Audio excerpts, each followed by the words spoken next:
Hello everyone, welcome to logarithm classes. मैं गोपाल कुमार। आज की इस क्लास में आप class 10th NCERT math chapter number 7, chapter का नाम है कोऑर्डिनेट ज्योमेट्री। तो हम कोऑर्डिनेट ज्योमेट्री में एक्सरसाइज 7.2 पढ़ा रहे थे। तो लास्ट क्लास में क्वेश्चन नंबर 6 तक कंप्लीट हो गया था। तो क्वेश्चन नंबर 7 से स्टार्ट करेंगे, ठीक है। और यदि आप हमारे चैनल पर नए हैं तो वीडियो को लाइक कीजिए, अपने फ्रेंड्स के पास शेयर कीजिए और सब्सक्राइब कीजिए। क्वेश्चन रीड कर रहे हैं और क्वेश्चन आपके स्क्रीन पर शो कर रहा होगा। Find the coordinates of a point A where A B, नहीं 7 से नहीं 8 से 7 तक कंप्लीट हो गया था। 8 है। If A and B are -2, -2 and 2, -4, यानी कि ए और बी के कोऑर्डिनेट दिए गए हैं respectively. Find the coordinates of P such that A P is equal to 3/7 A B and P lies on the line segment A B. अब समझिए इस क्वेश्चन का मतलब क्या है। एनसीईआरटी बुक लेके चल रहे हैं, ठीक है ना। क्वेश्चन नंबर 8 है।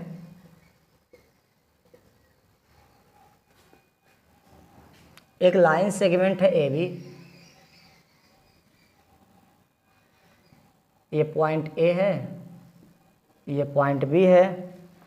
पॉइंट ए के कोऑर्डिनेट -2, -2 है। पॉइंट बी के कोऑर्डिनेट 2, -4 है। उसके बाद कहा जा रहा है एक पॉइंट पी ए बी पर लाई कर रहा है, ए बी पर कहीं पॉइंट पी है। और उसके बाद कहा हुआ है कि A P is equal to 3/7 A B. इसका मतलब क्या हो गया? अगर हम यहाँ से ए पी और ए बी का रेशियो निकालें, A P upon A B, तो निकलेगा 3/7, 3/7। यानी कि ए से पी तक की जो डिस्टेंस है वो 3 यूनिट है। ये कितना है?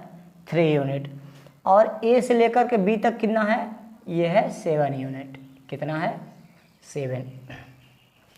ए से पी तक 3 यूनिट है और ए से बी तक 7 है। तो पी से अगर बी की डिस्टेंस देखें तो कितना यूनिट हो जाएगा? 7 में से 3 को सब्ट्रैक्ट कर देंगे तो हमें बी पी की वैल्यू मिल जाएगी, आ जाएगा 4 यूनिट।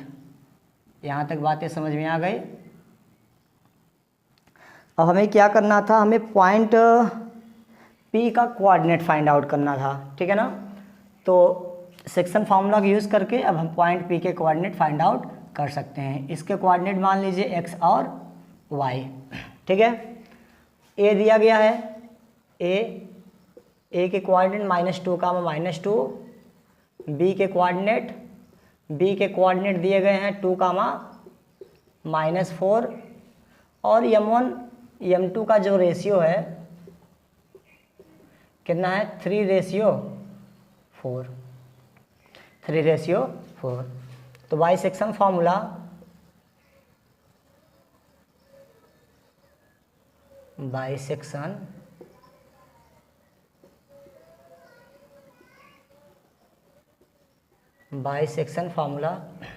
सेक्शन फार्मूला क्या कहता है? पॉइंट पी के कोऑर्डिनेट अगर हम लोग फाइंड आउट करना चाहें तो ये होगा m1 x2 plus m2 x1 अपान m1 प्लस m2। और ये होगा m1 y2 plus m2 y1 अपान m1 प्लस m2। ठीक है यहाँ तक। पॉइंट पी के coordinate x, y is equal to क्या बनेगा? m1 की वैल्यू 3 है यहाँ पे, x2 की वैल्यू कहाँ पर है? हमने यहाँ पे तो लिखना ही भूल गए, यहाँ पर लिख देते हैं, इसी को बना देते हैं ना। ये हो गया x1, ये हो गया y1, ये हो गया x2 और ये हो गया y2। यहाँ पर लिखना था हमें, चलिए हमने फिगर में ही बना दिया। x2 की वैल्यू क्या है? 2 है, मल्टीप्लाइड बाई 2 प्लस m2 की वैल्यू 4 है। x1 की वैल्यू -2 है, x1 की वैल्यू -2 है। m1 plus m2 that is 3 + 4, comma m1 की वैल्यू 3, y2 की वैल्यू -4 प्लस m2 की वैल्यू 4, y1 की वैल्यू -2 अपान m1 प्लस m2 यानी कि 3 + 4 हो जाएगा। यहाँ तक बात समझ में आ गई। यहाँ पर हमने क्या किया है, सिर्फ सेक्शन फार्मूला रखा है और जो जिसकी वैल्यू थी हमने यहाँ पर सब्सटीट्यूट कर दिया है। ठीक, अब आगे बढ़ते हैं। P के कोऑर्डिनेट्स अगर हम लोग फाइंड आउट करें, 3 × 2 = 6 हो जाएगा, 4 × 2 = 8 with negative sign upon 3 × 4 = 7, 4 × 3 = 12 with negative sign, 4 × 2 = 8 with negative sign upon 7। तो इसको सॉल्व कर लेते हैं।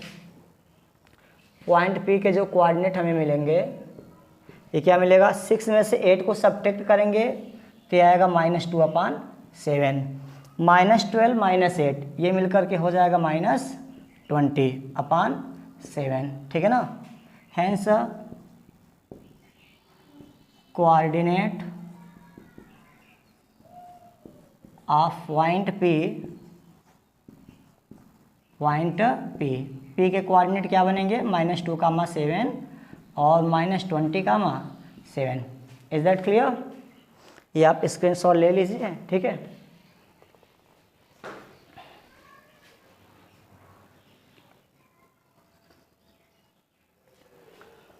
हो गया स्क्रीनशॉट। अब हम इसको इरेज करेंगे। ठीक है ना। अगर कहीं पर ना समझ में आया हो तो कमेंट बॉक्स में कमेंट करिएगा, हम बताएंगे उसको फिर से। ठीक ना। क्वेश्चन नंबर 7 कंप्लीट हो गया है।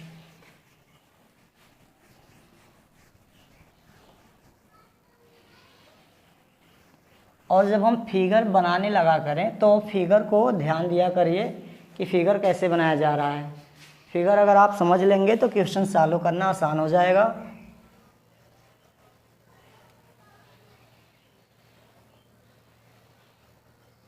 ठीक, क्वेश्चन नंबर 8 कंप्लीट हो गया। क्वेश्चन नंबर 9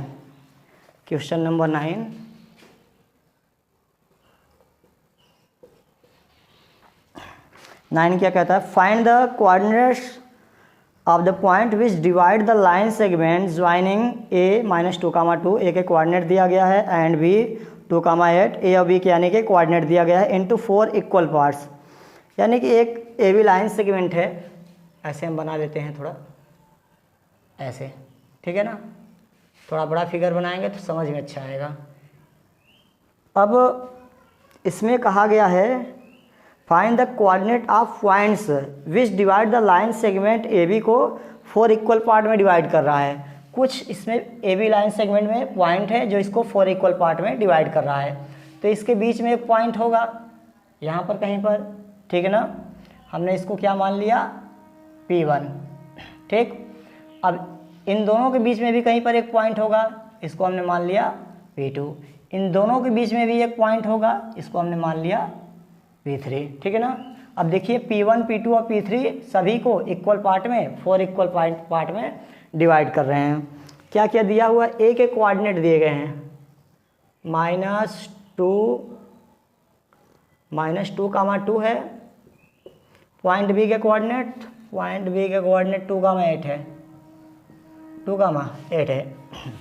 तो देखो हम सबसे पहले P1 की वैल्यू फाइंड आउट करेंगे। एक बात बताइए, अगर ये 4 इक्वल पार्ट में डिवाइड है तो सबकी डिस्टेंस सेम होगी। तो अगर सबकी डिस्टेंस सेम होगी तो हम इसको क्या मान लेते हैं, सभी का 1 यूनिट मान लेते हैं। तो अगर हम A से P1 तक देखें, ये कितना हो जाएगा, 2 यूनिट। ये कितना बनेगा, और यहाँ से यहाँ तक देखें तो भी कितना हो जाएगा, 2 यूनिट हो जाएगा। यानी कि ये जो P1 है इसको इक्वल पार्ट में डिवाइड कर रहा है, 2 यूनिट यहाँ भी, 2 यूनिट यहाँ भी। Is that clear? तो हमारे पास दो तरीका है। अगर ये पॉइंट P1 इसका मिड पॉइंट है तो हम मिड पॉइंट फार्मूला अप्लाई कर सकते हैं या फिर सेक्शन फार्मूला भी अप्लाई कर सकते हैं। तो मिड पॉइंट वाला फार्मूला ज़्यादा इजी है तो हम इसको मिड पॉइंट फार्मूले से ही सॉल्व करेंगे। ये हो गया पॉइंट A, इसके कोऑर्डिनेट क्या है, -2, 2, ये हो गया x1, ये हो गया y1। पॉइंट B के कोऑर्डिनेट क्या है, 2, 8, x2, y2। अब हमें पॉइंट P1 के कोऑर्डिनेट फाइंड आउट करने हैं। तो P1 के कोऑर्डिनेट हमने मान लिया x, y है, x, y है। तो मिड पॉइंट फार्मूला क्या कहता है? मिड पॉइंट फार्मूला कहता है x1 plus x2 divide by 2 comma y1 plus y2 divide by 2। Is that clear? तो पॉइंट P1 के जो कोऑर्डिनेट होंगे x, y is equal to x1 minus 2 plus 2 upon 2 हो जाएगा। y1 की वैल्यू 2 प्लस y2 की वैल्यू 8 अपान 2 हो जाएगा। P1 is equal to x, y is equal to ये माइनस 2 प्लस 2, ये हो जाएगा 0, 0 अपान 2, 8 और 2 10 अपान 2। इसको अगर हम लोग सॉल्व करेंगे तो P1 के कोऑर्डिनेट हमें मिलेंगे 0, 2 5 10 हो जाएगा। ठीक, हमें P1 के कोऑर्डिनेट मिल चुके हैं। अब अगर हमें P2 के कोऑर्डिनेट चाहिए तो जो P2 है वो A और P1 का मिड पॉइंट है, यानी कि A माइनस 2, 2 है और P1 के कोऑर्डिनेट्स कितने हैं? 0, 5, 0, 5। ये x1 हो गया और ये हो गया y1, ये हो गया x2 और ये हो गया y2। अब पॉइंट P2 के कोऑर्डिनेट्स फाइंड आउट करने के लिए हम लोग मिड फॉर्मूले का इस्तेमाल करेंगे। क्यों? क्योंकि ये AP का मिड पॉइंट है। तो P2 के कोऑर्डिनेट की अगर हम बात करें x, y मान लीजिए, तो ये मिड पॉइंट फार्मूला क्या कहता है? x1 plus x2 divide by 2 comma y1 plus y2 divide by 2। Is that clear? क्या बनेगा? P2 के coordinate x, y is equal to x1 minus 2 plus x2 की वैल्यू 0 अपान 2। ओ अभी इसको नहीं करना है। y1 की वैल्यू 2 प्लस y2 की वैल्यू 5 अपान 2 हो जाएगा। x, y is equal to minus 2 plus 0, ये कितना होगा? माइनस 2 हो जाएगा। ठीक, माइनस 2 अपान 2 और ये कितना हो जाएगा? 7 अपान 2। इसको काट देंगे। P2 is equal to x, y is equal to आएगा minus 1 upon 7 upon 2, minus 1 upon 7 upon minus 1 7 upon 2 हो जाएगा। तो हमें क्या क्या मिल चुका है? P1 का कोऑर्डिनेट मिल चुका है, P2 का मिल चुका है। अब हम फाइंड आउट करेंगे P3 का। आप इसको राइट करिए, इरेज करना पड़ेगा क्योंकि जगह कम है।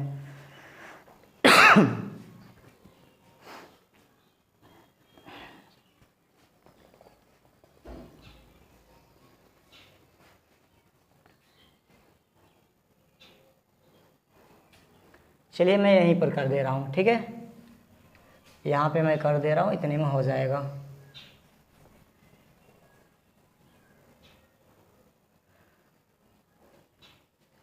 P1 के कोऑर्डिनेट्स ये हैं, पॉइंट B के कोऑर्डिनेट्स यहाँ पर लिख देते हैं, ऐसे लिखते हैं। P1 और B का मिड पॉइंट P3 है, तो P1 का कोऑर्डिनेट P1 का कोऑर्डिनेट 0, 5 है, 0, 5 है। और पॉइंट B के कोऑर्डिनेट क्या हैं? 2, 8 है। तो ये x1 हो गया, y1 हो गया, ये x2 हो गया और ये y2 हो गया। P3 के कोऑर्डिनेट क्या मिलेंगे? x, y मान लेते हैं इसके। ये बनेगा x1 plus x2 divide by 2 comma y1 plus y2 divide by 2। x, y is equal to x1 plus x2 कितना बनेगा?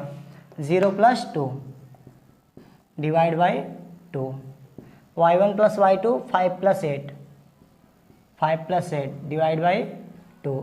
इसको सॉल्व करेंगे, कितना आएगा? 2 अपान 2, 8, 5, 13 अपान 2। इसको काटेंगे, कट जाएगा। तो जो P3 के कोऑर्डिनेट्स हमें मिलेंगे वो मिलेगा 1, 13 अपान 2 हो जाएगा। आई होप आपको ये चीज़ें समझ में आ गई होगी। ठीक है, इतना राइट कर लीजिए, स्क्रीनशॉट लीजिए।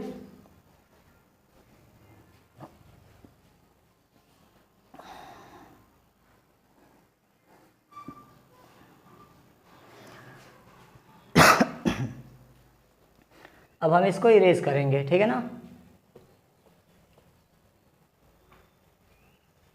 क्वेश्चन नंबर 9 था। हाँ, अब इस एक्सरसाइज का लास्ट क्वेश्चन बचा हुआ है 10, इसके बाद ये चैप्टर कंप्लीट हो जाएगा। तो इस चैप्टर का लास्ट क्वेश्चन है ये, क्वेश्चन नंबर 10 बताने जा रहे हैं। क्वेश्चन नंबर 10 में क्या है? Find the area of a rhombus if its vertices are 3, 0, 4, 5, -1, 4 and -2, -1 taken in order. तो एक रोम्बस है, उसके वर्टिसेस दिए गए हैं। रोम्बस बना लेते हैं। रोम्बस की प्रॉपर्टी ये होती है कि ऑल साइड इक्वल होते हैं। ऑल साइड्स क्या होते हैं? इक्वल होते हैं। अगर हम इसको ए मानते हैं, इसको बी मानते हैं, इसको सी मानते हैं, डी, तो ए के कोऑर्डिनेट्स हैं 3, 0, बी के कोऑर्डिनेट 4, 5, सी के कोऑर्डिनेट -1, 4, डी के कोऑर्डिनेट -2, -1। अब कहा गया है इसका एरिया फाइंड आउट करना है, रोम्बस का एरिया। रोम्बस का एरिया देखिए, अगर हम बता दें आपको, एरिया ऑफ रोम्बस जो होता है वो 1/2 इंटू इसके डायगोनल को हम लोग आपस में मल्टीप्लाई कर देते हैं। यानी कि रोम्बस का एरिया जो होता है 1/2, इसके डायगोनल अगर d1 d2 है तो ये फार्मूला बन जाएगा। ठीक, तो पहले हम d1 और d2 निकाल लेते हैं। मान लीजिए ये AC जो है d1 है और ये dB जो है वो d2 है। तो पहले हम लोग AC निकाल लेते हैं। A के कोऑर्डिनेट 3, 0, C के कोऑर्डिनेट -1, 4, ये x1 y1 x2 y2। तो AC की वैल्यू क्या हो जाएगी? AC की वैल्यू हो जाएगी √ x2 - x1 का whole square plus y2 - y1 का होल स्क्वायर। AC = x2 की वैल्यू -1 -3 का होल स्क्वायर प्लस y2 की वैल्यू 4 - 0 का होल स्क्वायर। -1 -3 मिलकर के -4 हो जाएगा और ये 4 - 0 4 हो जाएगा। तो AC की वैल्यू मिलेगी -4 का स्क्वायर प्लस 16 तो अगर हम लोग ध्यान दें ये 32 हो जाएगा। ये कितना बनेगा? 32 का स्क्वायर रूट करेंगे 4√2 हो जाएगा। ठीक, यूनिट। AC की वैल्यू हो गई। AC की वैल्यू हो गई। अब हम क्या करेंगे? BC की वैल्यू फाइंड आउट करेंगे। पॉइंट B के कोऑर्डिनेट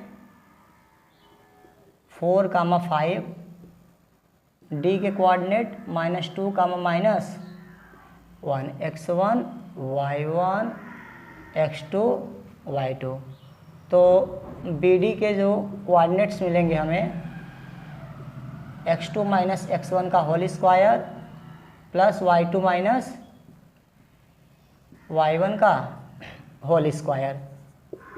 BD = x2 की वैल्यू कितनी है? -2 -x1 की वैल्यू 4 है, इसका स्क्वायर। y2 की वैल्यू -1 है, -y1 की वैल्यू 5 है, इसका होल स्क्वायर। BD = ये हो जाएगा -6 का स्क्वायर। एक बार लिख देते हैं, -6 का स्क्वायर, यहाँ भी -6 का स्क्वायर। तो क्या मिलेगा? BD = ये 36 + 36 यानी कि आएगा √72। 72 का स्क्वायर रूट निकालेंगे तो 6√2 यूनिट हो जाएगा। Is that clear? अब हमें इसके डायगोनल मिल चुके हैं, AC मिल गया है और BD मिल चुका है। अब अगर हमें इसका एरिया फाइंड आउट करना है तो 1/2 d1 × d2 अप्लाई कर लेंगे हम लोग। ठीक, तो हमें सिर्फ इसकी ज़रूरत है AC और BD की, बाकी सब इरेज कर दे रहे हैं। आप स्क्रीनशॉट ले लीजिए, आप इसका स्क्रीनशॉट लीजिए।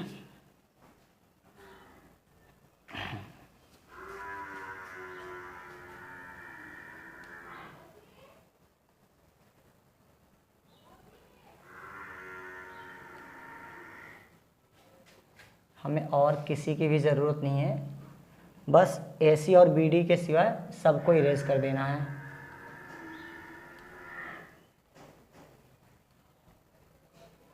ठीक, तो एरिया ऑफ रोम्बस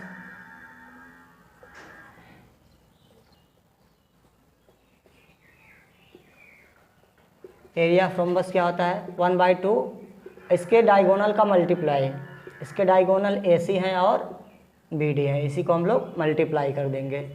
1/2 AC की वैल्यू 4√2 है मल्टीप्लाइड बाई BD की वैल्यू क्या है 6√2 है। यहाँ तक बातें समझ में आ गई। देखिए मैं क्वेश्चन को फिर से एक्सप्लेन कर दे रहा हूँ क्या क्या चीज़ें था और कहाँ तक हम लोग कर चुके हैं। रोम्बस दिया था ABCD, एक रोम्बस था, इसका हमें एरिया फाइंड आउट करना था। तो रोम्बस का एरिया क्या होता है 1/2 इनके डायगोनल का मल्टीप्लिकेशन, ठीक है ना। तो हमने पहले इसका डायगोनल फाइंड आउट किया, AC निकाला, डिस्टेंस फार्मूला से AC हम लोग निकाल सकते हैं क्योंकि A और C के कोऑर्डिनेट दिए गए हैं। और हम लोग B और BD डिस्टेंस निकाल लेंगे, डिस्टेंस फार्मूला से B और D के कोऑर्डिनेट दिए गए हैं तो निकाल सकते हैं। अब जब हमें डायगोनल मिल गए तो इसका एरिया ऑफ रोम्बस का फॉर्मूला अप्लाई करके 1/2 इनके डायगोनल का मल्टीप्लाई अप्लाई कर सकते हैं।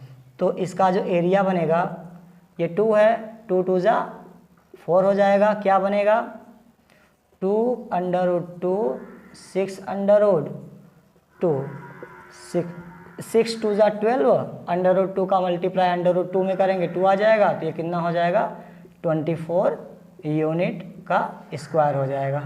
ये आ गया आंसर। इसको राइट करिए।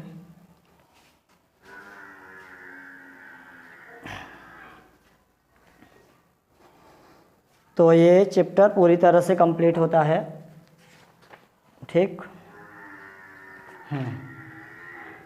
अगर कोई भी लाइन या फिर कोई भी क्वेश्चन ना समझ में आया हो, क्वेश्चन जो हमने आज 8 9 10 कंप्लीट करवाया, तो कमेंट बॉक्स में कमेंट कीजिए, उसका सॉल्यूशन हम लेकर के आएंगे, ठीक है ना। और यदि आप हमारे चैनल को अभी तक सब्सक्राइब नहीं किए हैं तो सब्सक्राइब कीजिए, लाइक कीजिए और अपने फ्रेंड्स के पास ज़रूर शेयर कीजिए। मिलते हैं नए वीडियो में और वो भी नए चैप्टर के साथ, ठीक। धन्यवाद।